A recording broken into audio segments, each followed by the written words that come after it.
अगर स्रोत अनएक्सप्लेन्ड है या फॉरबिडन बाय लॉ है, ऐसा स्रोत है जो नहीं होना चाहिए, तो आप पीएमएलए की जद में आ गए। मसलन आपको हम एक तरीका बताते हैं।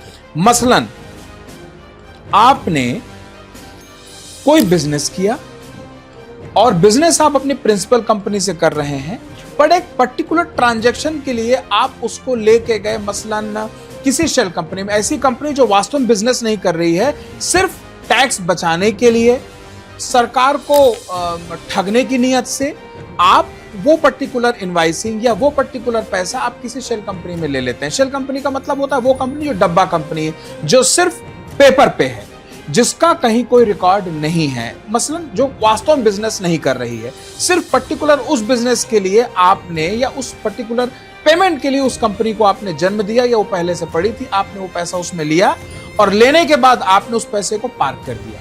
टेक्निकली वो बिजनेस आपकी ए कंपनी का था, आप किन्हीं कारणों से पर्टिकुलर उस बिजनेस के पर्टिकुलर ट्रांजैक्शन को बी कंपनी में ले गए, जो लीगली फीजिबल नहीं था। वो उस कंपनी का बिजनेस था ही नहीं कभी। इतने अकेले से अगर ये मैटर अधिकारियों के संज्ञान में आता है तो पीएमएलए लॉज आपके ऊपर अट्रैक्ट हो जाएंगे।